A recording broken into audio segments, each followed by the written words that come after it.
Lipstick aglaonema को इसके सुंदर पत्तों के कारण लगाया जाता है। जैसे ही सर्दी का मौसम शुरू होता है, इसके पत्ते गिरने शुरू हो जाते हैं और धीरे धीरे ये सूखने लगता है। आज की इस वीडियो में मैं आपको बताऊंगा कि इस प्लांट को सर्दी के मौसम में बचाने के लिए हमें किन किन बातों का ध्यान रखना पड़ता है। ये प्लांट बहुत ही सेंसिटिव होता है, इसकी अधिक केयर करनी पड़ती है। इसकी ग्रोथ भी बहुत धीरे धीरे होती है। नर्सरी में यदि इसका छोटा सा प्लांट भी लेने जाते हैं तो वो पौधा हमें 150 से 200 रुपये में मिलेगा। गर्मी के मौसम में तो इस पौधे की ग्रोथ होती रहती है और ये सूखता नहीं है। जब सर्दियां शुरू होती हैं तो ये पौधा मुरझाने लगता है। जैसे सर्दी के मौसम में हम अपने आप को सर्दी से बचाते हैं, उसी प्रकार इस पौधे को भी सर्दी से बचाना पड़ता है।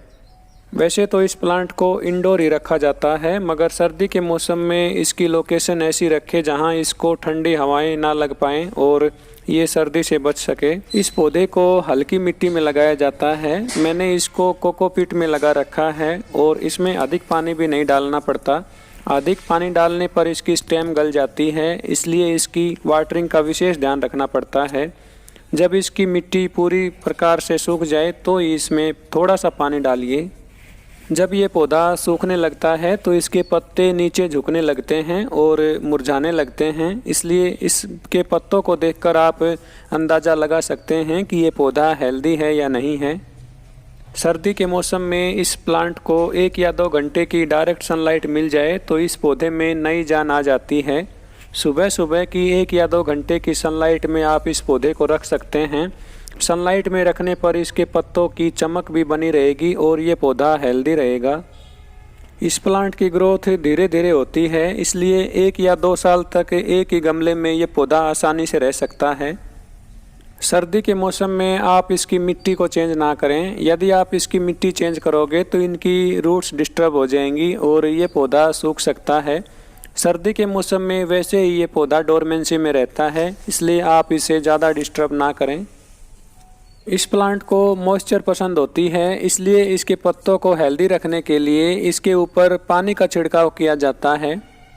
गर्मी सर्दी हर मौसम में इसके पत्तों पर पानी का छिड़काव किया जा सकता है।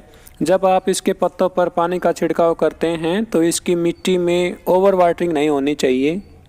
इस प्लांट की जड़ें बहुत ही सॉफ्ट होती हैं, यही कारण है कि इसको सॉफ्ट मिट्टी में लगाया जाता है। ज़्यादातर इसको कोकोपीट में लगाया जाता है ताकि इसकी जड़ें अच्छी प्रकार से डेवलप हो सकें। इसको एसिडिक सॉइल पसंद होती है, इसलिए आप इसकी मिट्टी में राइस हस्क मिला लें तो बहुत ही अच्छा रिजल्ट मिलेगा और इसकी अच्छी ग्रोथ होगी। सर्दी के मौसम में जितना आप इस पौधे को सनलाइट में रखोगे उतनी ही इसकी अच्छी ग्रोथ होगी और ये पौधा डोरमेंसी में नहीं जाएगा। इसलिए सुबह सुबह की 10-11 बजे तक की सनलाइट में आप इस पौधे को डायरेक्ट सनलाइट वाली लोकेशन में रख सकते हैं।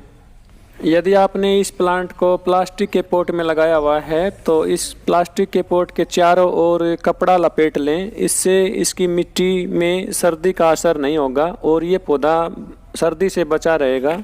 इस प्रकार आप इस पौधे को सर्दी से बचा सकते हैं।